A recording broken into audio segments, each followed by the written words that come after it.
안녕하세요. 저는 결혼 7개월 만에 이혼한 30대 여성입니다. 연애 기간보다 더 짧은 시간을 보내고 결혼을 끝내게 될 줄은 몰랐네요. 그게 가능하기도 하다는 걸 이번 경험을 통해서 처음 알았습니다.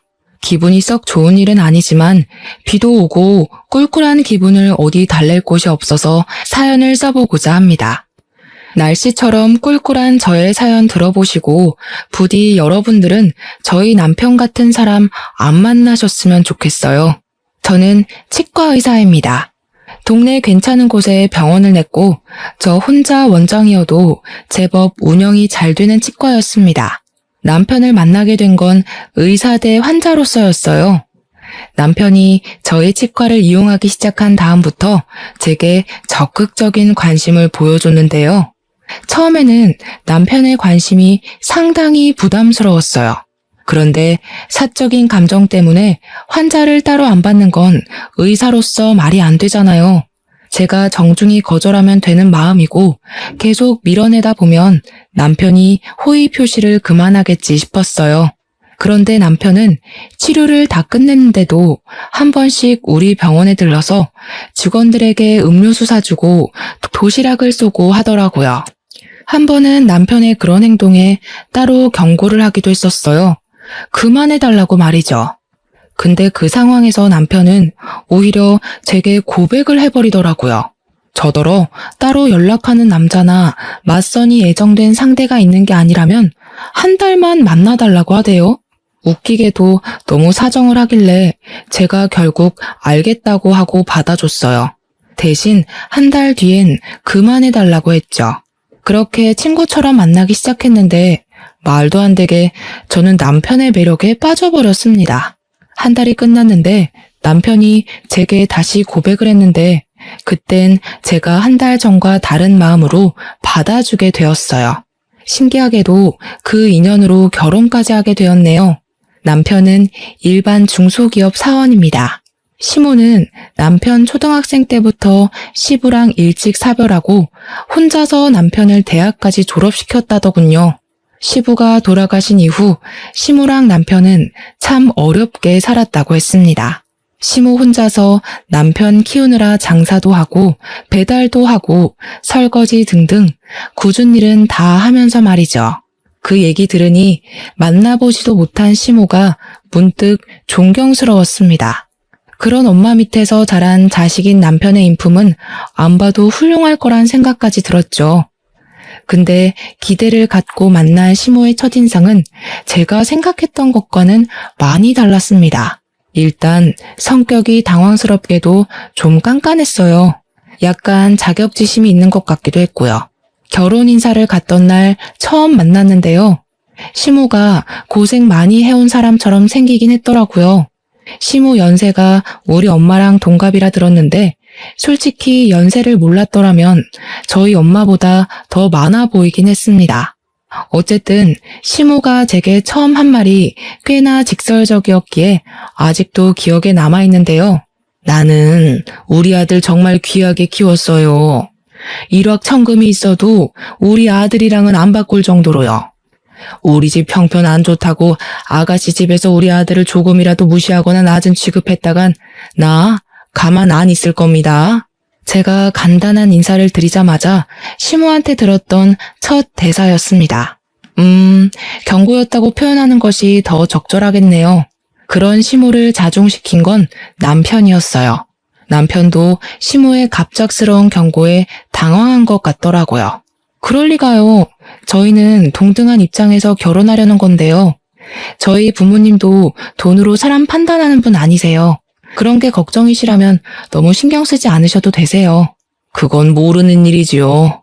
어느 집에서 치과 의사 하는 딸을 신혼집 한 채 못 해주는 집에 시집 보내고 싶어 하겠어요. 아직 젊어서 모르나 본데 결혼해본 어른들이라면 집안 형편에 대해 중요하게 생각해요. 엄마, 손님 모셔놓고 너무 말 세게 한다. 안 그러기로 약속했잖아. 그러지 말고 우리 밥부터 먹자. 시모가 저를 너무 대놓고 경계하자 남편이 시모를 계속 진정시켰습니다. 그래도 시모가 우리 결혼을 애초에 반대할 생각은 없었던 것 같았어요. 결혼 허락 못한다는 소린 안 하시더라고요. 그냥 좀 경계가 심했다 정도였어요. 어렵게 생계를 이어온 시모 입장에서는 아들이 기죽는 장가는 안 보내고 싶겠죠. 충분히 그럴 수 있다고 이해했습니다. 그리고 시모는 원래 좀 마음의 문을 닫고 있는 사람 같았어요. 저뿐만 아니라 남편에게 얘기를 할 때도 따뜻한 말씨로 대하는 건 아니더라고요. 어쩌면 만만하게 보이고 싶지 않아서 처음부터 나를 세우는 것 같기도 했습니다. 그래서 저희는 어렵지 않게 상견례 날짜까지 맞출 수 있었어요. 그런데 생각지도 못한 문제가 그때 처음 생겼는데요. 대화를 하는 내내 시모의 자격지심 말투가 조금씩 튀어나오더라고요. 저랑 남편은 젊으니까 시모가 하는 말을 어른이 해주는 조언이나 충고라고 생각하고 넘길 수 있거든요. 근데 나이 또래 사람에게 충고하는 말투를 사용하면 자칫 상대방의 반감을 불러일으킬 수 있단 말이죠. 저는 우리 아들이 워낙 좋다고 하니까 결혼시키는 겁니다. 저도 이 결혼 엎어진다고 아쉬울 거 없는 사람이에요. 그러니 우리가 그쪽에서 하는 만큼 혼수 못 맞춰준다고 해도 우리 아들 우습게 안 보셨으면 해요. 시모는 상견례 하는 동안 계속 이런 식으로 말을 했습니다. 시모가 나쁜 마음으로 저희 부모님을 대하는 게 아니라는 거 알지만 그래도 불안했어요. 괜히 남편까지 제 부모님 눈치를 보았을 정도니 저 또한 부모님 기분을 중간중간 살폈습니다. 저희가 기하게 큰 아들내미를 우습게 볼 리가 있나요? 있는 쪽이 더 부담을 하면 되니까 그런 걱정은 안 하셔도 돼요. 그저 우리 딸도 기하게 컸으니 예쁘게 좀 봐주셨으면 좋겠어요. 다행히도 친정 부모님이 시모의 마음을 좋게 이해를 해줘서 잘 넘어갔어요. 근데 아마 티만 안 났을 뿐 부모님도 마음이 안 좋으셨을 겁니다. 시모가 형편 차이 때문에 저를 너무 안 좋게 보는 것이 상견례 내내 속상했을지도 모르죠. 그래도 숨막히던 상견례가 무사히 끝나서 다행이었어요. 그날 식사는 우리 부모님이 계산하려고 했는데 시모가 아득바득 우겨서 시모가 사는 걸로 했습니다. 왜 그랬는지 알 것 같지만 굳이 묻지는 않았는데 나중에 시모가 남편한테 따로 얘기하는 걸 듣고 씁쓸했어요. 시모가 남편에게 이런 사소한 식사값마저 우리 부모님 쪽에서 내도록 하면 우리 집안 같은 사람들이 은근 남편 집안을 무시한다고 남편한테 잘 새겨들으라 조언을 해주고 있더라고요. 정작 저희 부모님은 혹시 시모가 괜한 자격지심으로 저를 괴롭게 하진 않을까 그걸 걱정하셨거든요. 그래도 남편이 저랑 시모 중간에서 다리 역할을 잘해줘서 상견례 이후에도 큰 문제는 없었어요. 시모가 여전히 저를 경계하는 건 감안해야 할 부분이라 생각하고 애써 이해하며 결혼 준비를 이어갔습니다. 제게는 주기적으로 참석하고 있는 모임이 하나 있어요. 결혼하기 전 모임 사람들이 저 결혼한다니까 남편을 미리 소개해달라고 하더라고요. 그래서 남편에게 양해를 구해 의사 동기 모임에 남편을 데려가 소개한 적이 있었습니다. 저는 예비부부 자격으로 참석했지만 그 모임에 오는 사람들은 다 결혼을 해서 부부 모임이나 다름없는 곳이었어요. 그중 제가 결혼 막차를 타는 입장이었죠. 제 친구들이랑 친구들 남편을 만나는 자리라고 했더니 남편이 상당히 긴장하길래 불편하면 안 가도 된다고 말해 주었어요. 그랬더니 남편이 그건 또 아니라대요. 제 친구들한테 잘 보이고 싶다 보니까 뜻하지 않게 긴장되는 거라고 괜찮다고 하더라고요. 그 모습이 귀여워서 저는 안심시켜주면서 데려갔어요. 이렇게 순수한 남편을 친구들한테 얼른 자랑하고 싶어서 저 또한 들떠 있었습니다. 실제로 모임 사람들한테 남편 자랑을 엄청 했어요. 친구들은 제가 이렇게까지 신나 있던 적이 없었는데 남편의 파워가 대단하다며 제 남편을 덩달아 칭찬해 주었습니다. 그런데 그곳에서 생각지도 못한 문제가 발생했는데요. 친구가 결혼하는데 친구들이 당연히 상대방 인적 사항에 궁금할 거 아닙니까? 그렇다 보니 우리 남편한테 질문 공세도 엄청 들어올 거고요. 어떻게 만났고 어디가 좋아서 만나냐는 질문은 사실 어린애들이나 관심 있는 질문이잖아요. 이미 다들 자리 잡은 부부인데 남의 부부 러브스토리보단 스펙이 더 궁금할 거란 말이죠. 저는 저보다 돈 못 버는 남편이라고 부끄러웠던 적이 없었는데 남편은 제 생각과 달랐나 보더라고요. 친구들과 친구들 남편의 직업, 집안 배경, 말로 주고받는 돈의 액수 등을 들으면서 남편이 저도 모르게 기가 좀 죽은 듯 했습니다. 어느 순간 말이 없어지고 제 옆에서 묵묵히 밥만 먹더라고요. 제가 괜찮냐고 물어봐도 어색하게 웃을 뿐이었어요. 집에 돌아와서도 남편은 피곤하다며 말도 없이 그냥 바로 씻고 잠을 잤습니다. 참고로 저희는 친정 부모가 미리 증여해준 신혼집에서 동거 중이었어요. 아무튼 저는 남편이 자는 바람에 대화를 더 못해보고 걱정만 해야 했습니다. 남편이 뭐 때문에 기분이 안 좋은지 알 것 같아서 그렇게 생각하지 않아도 된다고 말해주고 싶었는데 그럴 수 없었어요. 실제로 친구들이 우리 남편 스펙이 좀 떨어지더라도 사람 인품은 모인 남편들 중에서 최고 같다고 칭찬해줬거든요. 그 말이라도 꼭 전해주고 싶었는데 내일로 미뤄야 했지요. 근데 내일도 저는 남편을 위로해줄 수 없었습니다. 다음날 다짜고짜 시모가 집에 쳐들어왔거든요. 남편이 제가 늦게 일어나는 사이 어제 모임 일을 시모한테 얘기했던 건지 시모가 집에 들어오자마자 들고 있던 가방으로 저를 한 대 치면서 따지더라고요. 너 우리 아들한테 갑질했니? 돈 없는 집안이라고 무시했어? 내가 너 이럴 줄 알았다. 이런 식으로 사람 기죽여서 우리 아들 머리 위에 올라앉을 작정이었냐? 네? 무슨 소리세요? 어머님, 일단 진정하시고 앉아서 얘기해요. 이런 더러운 집구석 엉덩이 붙일 생각 없다. 왜? 내 아들을 그런 모임에 데려갔니? 어떤 취급받을지 뻔히 알면서 그런 잘난 사람들 앞에 내 아들을 왜 데려가? 그건 어머님이 오해하신 거예요. 남편도 오해하고 잘못 말씀드렸나 보네요. 그런 거 아니고요. 실제로 저희 친구들이 남편 보고 괜찮은 사람이라고 칭찬했어요. 그딴 아부 떨면 우리 같은 사람이 해볼쭉하고 좋아해 줄 거라 생각했니? 이 결혼하지 마라. 시고 올리기도 전에 우리 아들 기죽이는 며느리한테 절대 내 아들 안 보낸다. 기상하자마자 대체 이게 뭔 상황인지 그저 어안이 벙벙했습니다. 시모한테 해명하면서도 제가 무슨 말 하고 있는지 헷갈렸죠. 시모의 갑작스러운 선포는 결혼식까지 일주일이 남은 상황이어서 더 당황스러웠어요.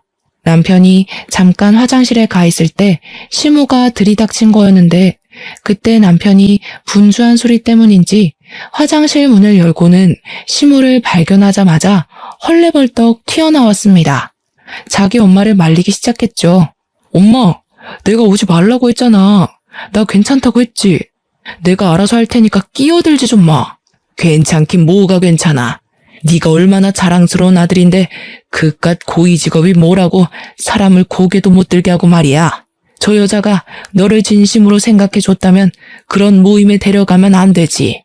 저를 저 여자라고 부르는 시모에게 좀 놀랐어요. 섭섭하기도 했습니다. 근데 시모가 저를 정말 나쁜 사람으로 몰고 있으니 더 서름이 차오르더라고요. 시모의 원망을 들으면서도 저는 제가 뭘 잘못한 건지, 이게 이렇게까지 소란을 피울 만큼 잘못한 일인 건지 납득이 잘 안 되었어요. 제가 멍 때리고 있는 사이 남편이 알아서 흥분한 시모를 데리고 현관으로 향했습니다. 신발을 신고 나가면서 저한테 미안하다고 시모 좀 집에 데려다주고 오겠다며 사라졌죠. 얼마 뒤 다시 돌아온 남편은 제 눈치를 보면서 들어왔어요. 그러면서 하는 말이 시모를 잘 설득했는지 파혼 얘기는 신경 쓰지 말라며 미안하다 사과를 해왔습니다.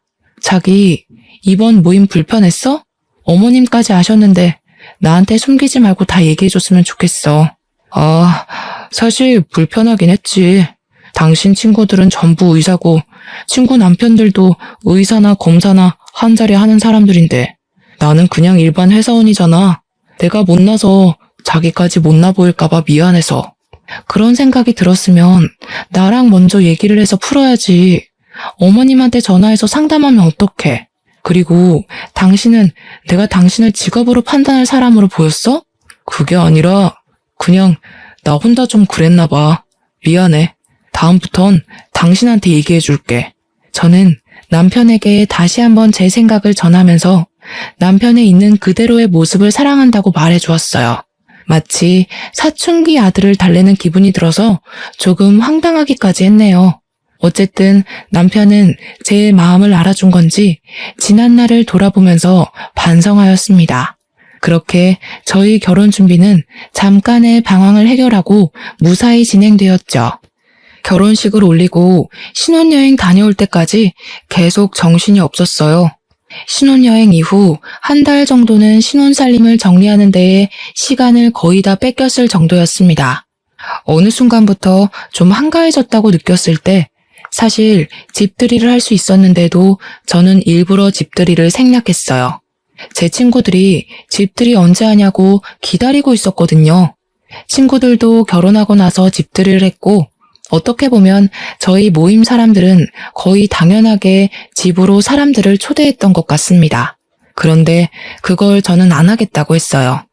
이유는 남편을 생각해서였습니다.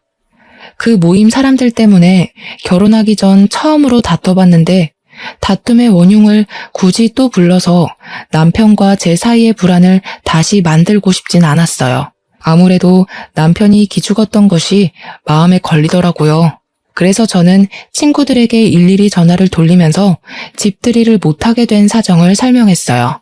남편 때문이라고는 안 했고 그저 제가 바쁜 일정 때문에 어려울 것 같다고만 했죠. 그런데 제가 친구들에게 전화를 돌리는 걸 남편이 봤나 보더라고요.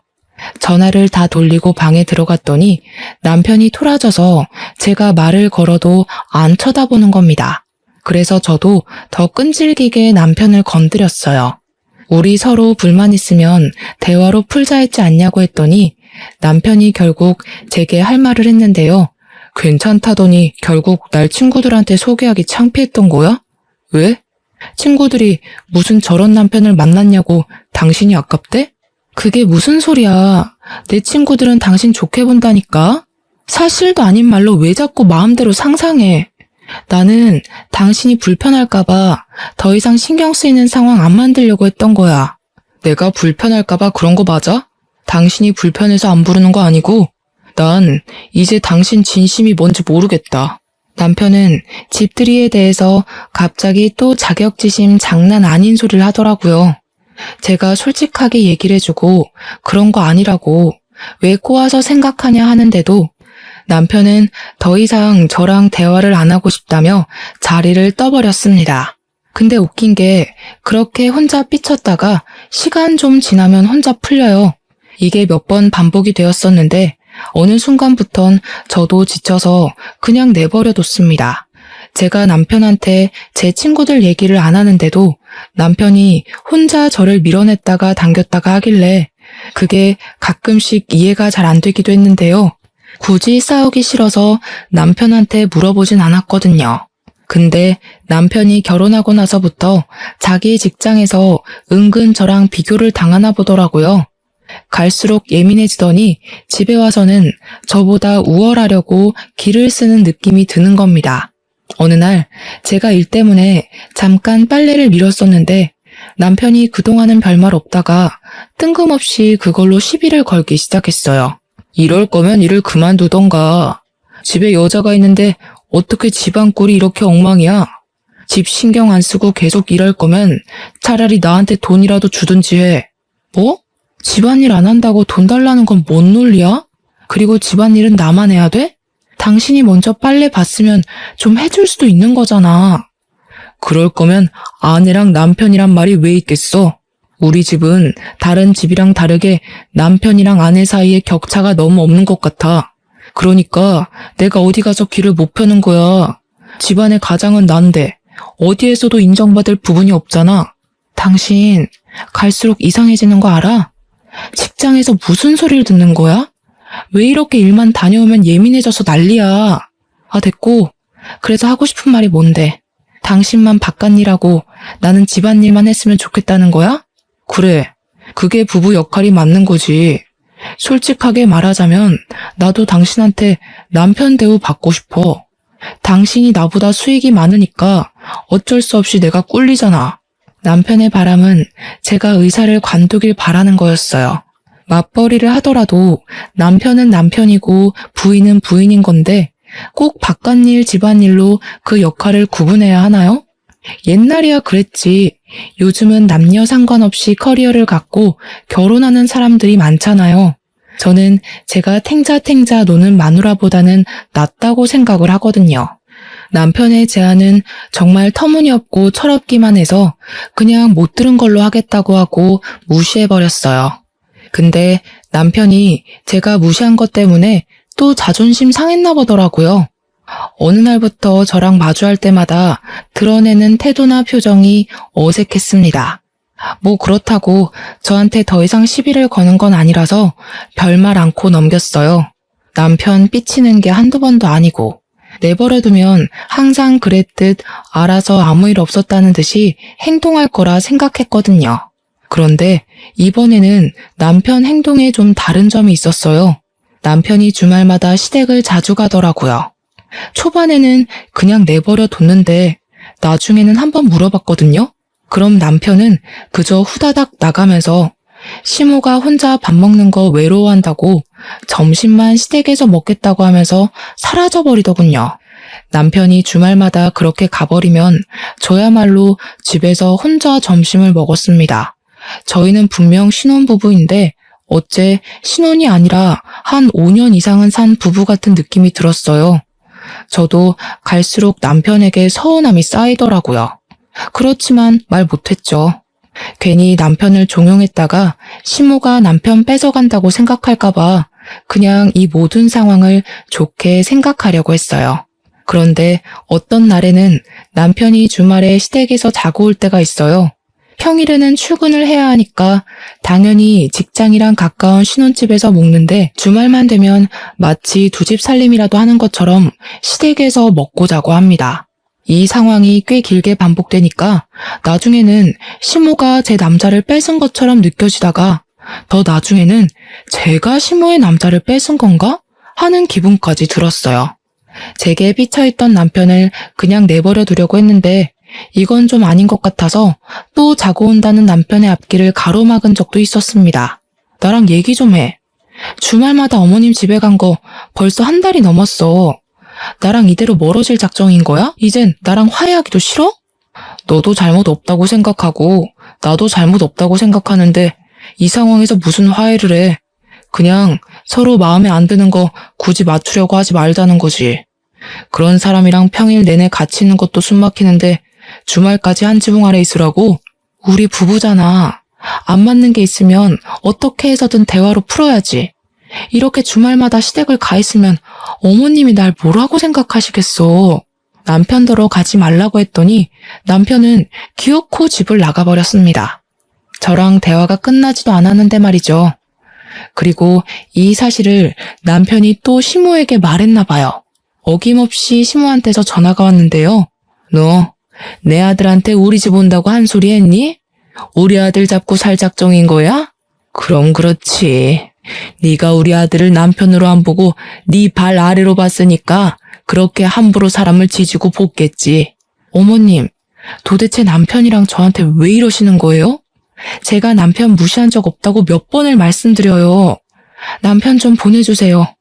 어머님이야말로 계속 남편한테 쓸데없는 소리 하시니까 남편이 줏대 없이 흔들리는 거 아니에요. 이 봐라. 이젠 시엠이고 뭐고 없다 이거지? 아무리 의사라도 사람을 이렇게 무시할 순 없다. 우리 아들이 평일 내내 스트레스 받는 것 같던데 주말에는 좀 쉬게 놔둬라. 매정하게 전화를 끄는 시모는 끝내 남편 좀 바꿔달라는 제 말을 다 무시해버렸어요. 남편은 제 연락을 아예 받지 않았습니다. 그러다 어김없이 일요일 저녁이 되면 신혼집으로 돌아오는데 제가 무슨 말이라도 걸까 싶은지 화장실 갔다가 바로 잠자리에 들어요. 당시 저희가 결혼한 지 6개월 정도 되던 때였거든요. 이런 저희 모습을 신혼부부라고 할 수 있는 걸까요? 혹시 남편이 시무를 핑계대고 다른 데서 바람을 피우고 있는 건 아닌가 하는 생각도 해봤는데요. 그러기엔 시무의 간섭이 너무 많아서 불륜일 수가 없겠더라고요. 어쨌든 저는 누구보다 행복한 시간을 보내야 할 새 신부임에도 이혼을 앞둔 사람처럼 쓸쓸한 시간을 보내야 했습니다. 그렇게 어느 평일날이었어요. 여느 때처럼 출근을 했는데 갑자기 병원으로 경찰들이 들이닥치더라고요. 환복도 못한 저는 경찰에게 무슨 일이냐고 물었습니다. 그랬더니 경찰이 뜬금없이 거짓 청구 신고로 수사를 하겠다는 겁니다. 잠깐만요. 거짓 청구라뇨. 저희 병원에서 거짓 청구를 했다는 말씀이세요? 죄송하지만 잘못 알고 오신 거 아니에요? 저희는 그런 적이 없는데요.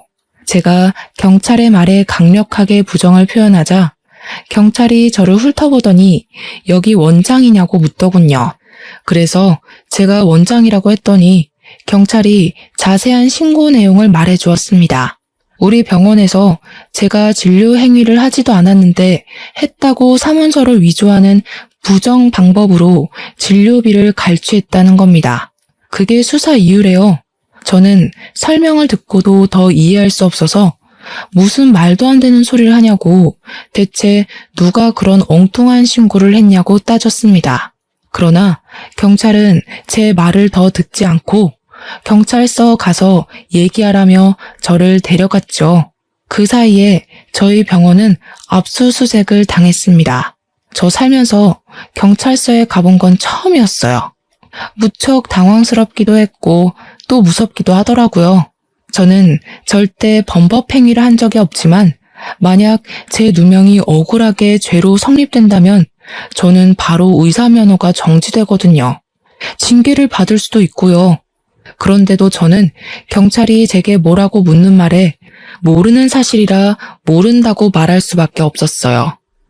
경찰들이 모른다는 말을 제일 싫어한다고 하대요. 하지만 저는 진짜 모르는데 어떡합니까? 제 말을 믿어주지 않는 경찰을 앞에 두고 저는 답답함에 가슴을 쳐야 했습니다. 대체 어떻게 된 일인지 알 수도 없고 가늠도 안 되었어요. 그저 어쩌다가 내 꼴이 이렇게 된 건가 스트레스 받기만 했죠. 그리고 1시간 조금 넘은 시간 뒤 실제 압수수색에서 증거 자료가 나왔다고 하는 겁니다. 그 사실을 듣고 제가 얼마나 놀랐는지 몰라요. 그것 때문에 경찰이 저를 더 거짓말쟁이로 보더라고요.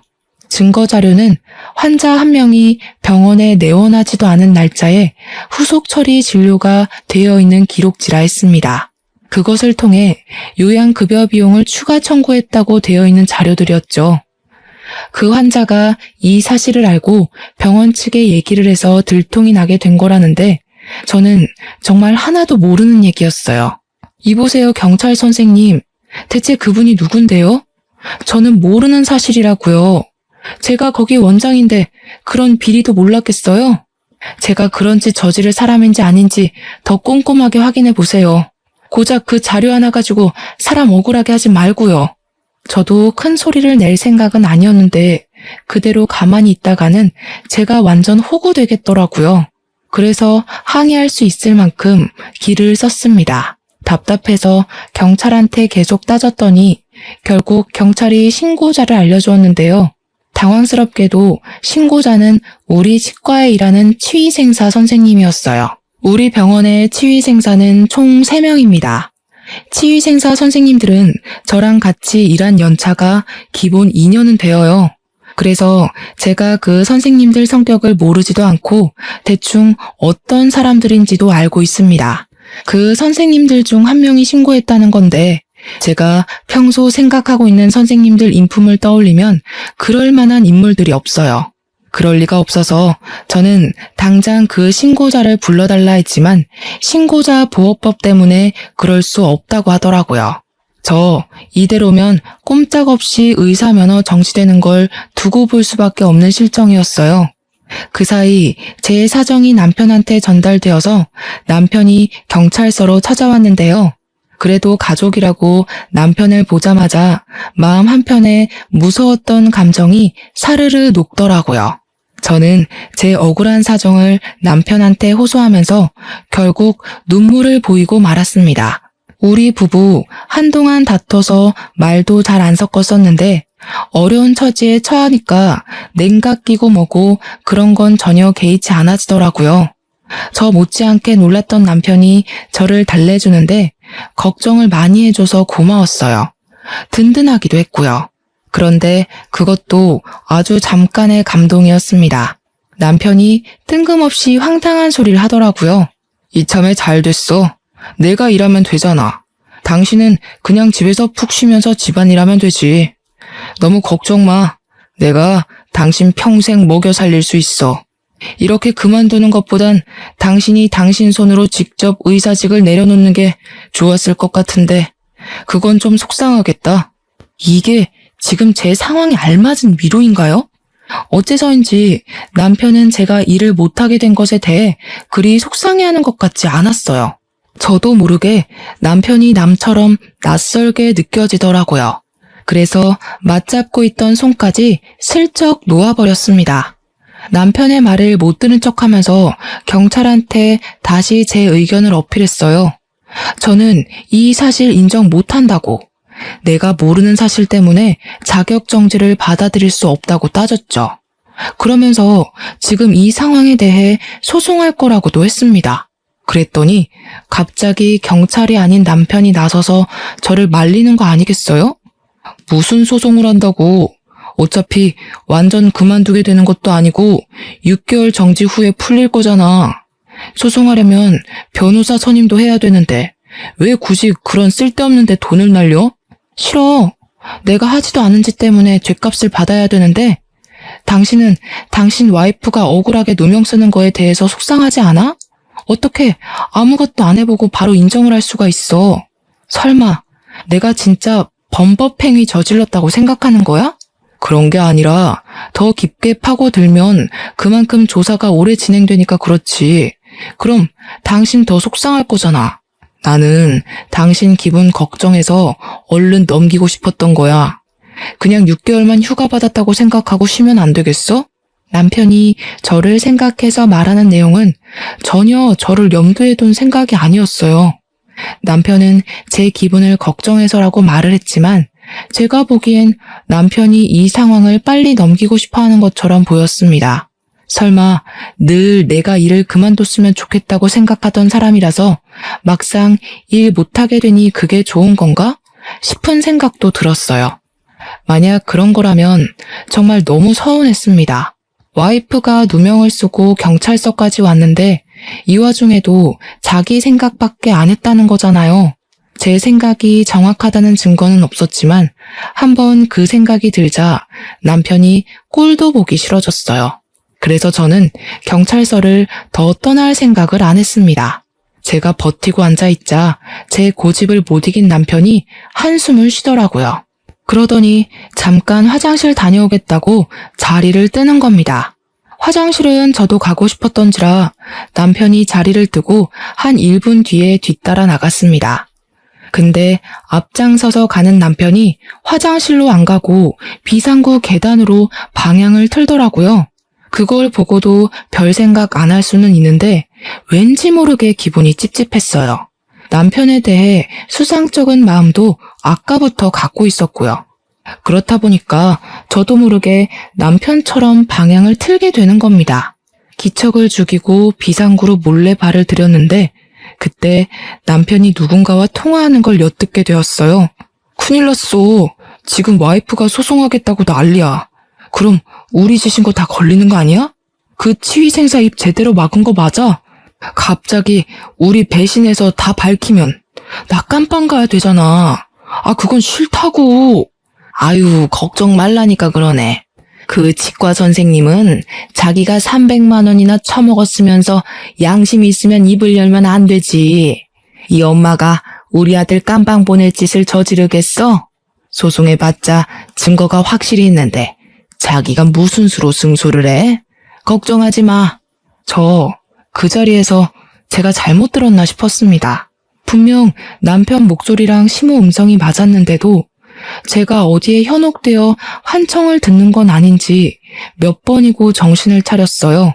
그런데도 제 귀에 들렸던 둘의 통화 내용은 사실이 맞았고 그건 제게 너무 큰 충격이었습니다. 어처구니 없게도 제게 누명을 씌운 사람들이 시모랑 남편이었어요.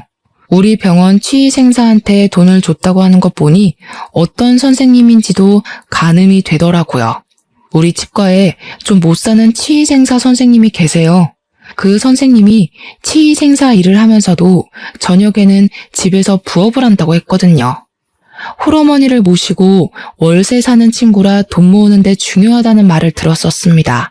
그래서 시모가 말하는 그 300만 원이란 돈에 가장 흔들렸을 선생님일 거예요. 남편이랑 시모가 제 치과를 종종 들락거렸었는데 그 때문에 저희 선생님들과 안면 트면서 지냈거든요. 시모가 제게 누명을 씌울 작정이었다면 아마 선생님들 성향을 파악해서 돈으로 유혹하기 쉬운 선생님을 골랐을 겁니다. 그리곤 자기네들이 사문서 위조한 자료를 그 선생님에게 부탁해 일을 꾸며달라 했겠죠. 어떻게 가족이란 사람들이 이런 짓을 벌일 수 있단 말인가요? 저는 남편을 깔본 적이 없는데 그런 취급을 받으면서 이렇게 경찰서까지 방문을 해야 하는 것이 너무 비정상적인 상황이지 않습니까? 듣자 하니 시모는 제가 남편보다 돈을 월등하게 벌고 있는 것도 마음에 안 들었고 자꾸 남편이 저랑 비교당하면서 기죽는 게 싫었겠죠. 또 남편이 제 머리 위에서 떵떵거리고 살았으면 좋겠는 마음에 이런 말도 안 되는 짓을 꾸민 거겠죠. 그 못된 욕망이 얼마나 강했으면 이런 짓까지 벌일 수 있는 건지 저는 그저 이 상황이 너무 충격적이라 더는 이해해 줄 수가 없었어요. 비상구에서 엿듣는 걸 그만하고 저는 당장 비상구로 쳐들어가 남편의 뒤통수를 휘갈겼습니다. 구석에 처박혀서 발을 동동 구르고 있던 남편이 놀라면서 비명을 악 질렀어요. 저를 돌아본 남편 얼굴이 급격히 창백해졌는데 꼴 좋았습니다. 정말 실망이다. 그놈의 자격지심이란 게 이렇게 무서운 건 줄 몰랐네. 그냥 사람 대 사람으로 지낼 순 없었어? 나는 한 번도 당신을 못났다고 생각한 적 없는데 내가 세상에서 제일 찌질한 새끼랑 살고 있었구나. 이제 보니까 당신 못난 거 맞다. 내가 본 사람들 중에 역대급으로 못났고 불쌍해. 뭐? 어떻게 남편을 그런 식으로 말할 수가 있어? 아니, 대체 언제 들어온 거야? 설마 나 통화하는 거 다 들었어? 여기서 내가 안 들었으면 앞으로 나 어떻게 됐을까? 그거 생각하니까 진짜 끔찍하다. 멀쩡한 사람 속여서 직장 관두게 만들어 놓고 당신이랑 당신 엄마는 뻔뻔하게 기세등등했을 거 아니야. 가서 당신 엄마한테 전해. 그쪽 덕분에 안 그래도 찌질한 아들 시궁창 제대로 빠졌다고. 저는 남편이 들고 있는 폰을 뺏으려고 했어요. 그러자 남편이 피하면서 갑자기 제 앞에 무릎을 꿇더라고요. 여보, 그런 게 아니야. 당신이 어디서부터 어디까지 들었는지 모르겠는데 사실이랑 왜곡된 부분이 많을 거야. 일단 난 엄마가 시키는 대로 해서 뭐가 뭔지 잘 몰라. 장난하니? 나 처음부터 다 들었어. 더 듣기 싫어서 당신 머리통 후려친 거고 어떻게 다 들킨 마당에도 발뺌하기 바쁘냐? 정신이 똑바로 박혔으면 사과 먼저 해야 되는 거 아니야? 아, 미안해. 진짜 미안해. 근데 난 진짜 엄마가 시키는 대로 해서 아무것도 몰라. 네가 우리 엄마랑 통화해봐. 남편이 아직 끊기지 않은 휴대폰을 제게 내밀었어요. 잘 됐다 싶어서 저 바로 시무랑 통화를 했죠. 어머님 아들이 깜빵 갈지 안 갈지를 왜 어머님이 정해요? 안타깝게도 어머님 아들은 어머님 때문에 깜빵 가게 될 거예요. 저를 그렇게 일 관두게 만들고 싶었어요. 그런데 머리 쓸 시간 있으면 아들 의사시키는데 기를 쓰지 그러셨어요. 왜 엄한 사람을 아들 아래 두려고 하신대? 너 일단 진정해봐라. 우리 만나서 얘기를 해보자. 아무래도 대화로 풀어보는 게 좋을 것 같네. 지금 내가 너희 집으로 갈 테니까 가서 기다려. 아니요.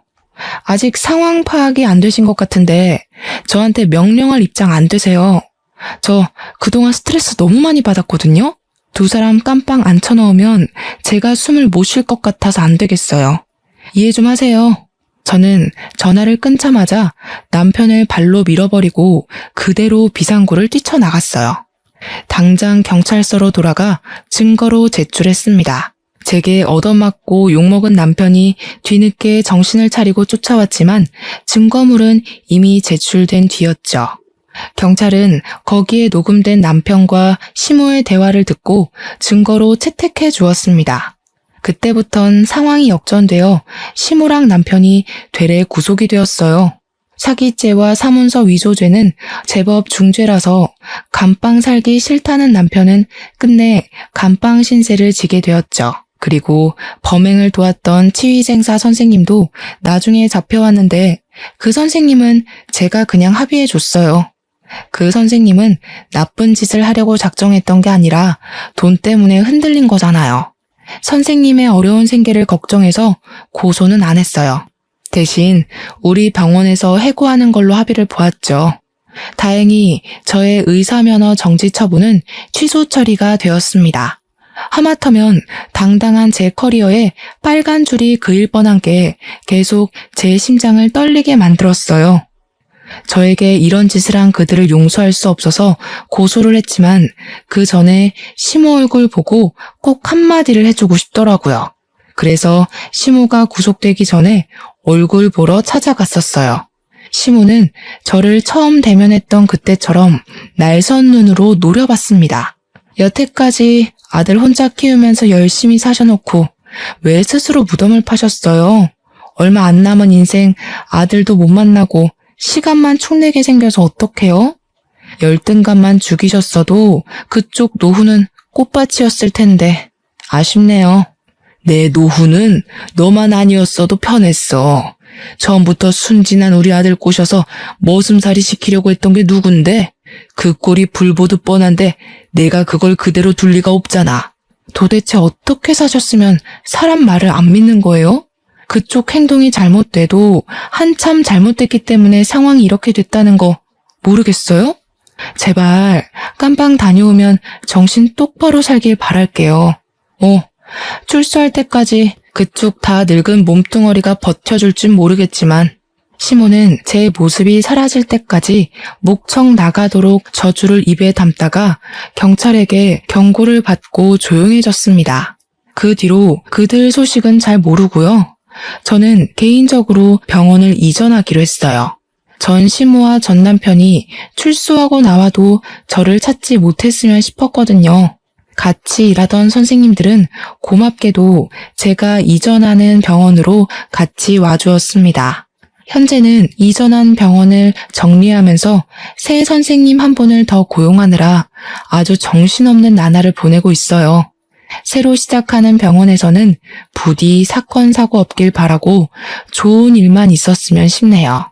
그렇게 저랑 전 남편은 연애 2년에 결혼 생활 7개월로 종지부를 찍었습니다. 행복하고자 약속했던 결혼이었는데 너무나 불행했고 두 번 다시 결혼을 꿈꾸기 싫을 만큼 악몽 같은 시간이었어요. 부부가 결혼해서 마음 맞춰 사는 건 기적 같은 일이라는 걸 깨달았어요. 그리고 결혼 연차 10년, 20년 찍는 분들을 정말 존경하게 되었어요. 분명 안 맞는 부분도 있으실 텐데 수많은 고비를 넘고서 미래를 함께하고 계신 거잖아요. 박수받아 마땅한 분들이 아닌가 싶습니다. 아무래도 제 내면을 더 키워야 될 것 같아요. 당분간은 일에만 열중하면서 왠지 다시 얻은 것만 같은 저의 인생을 잘 가꿔보도록 하겠습니다. 꿀꿀했던 제 사연 들어주셔서 감사드리고요. 함께하는 동반자와 쭉 행복하셨으면 좋겠어요.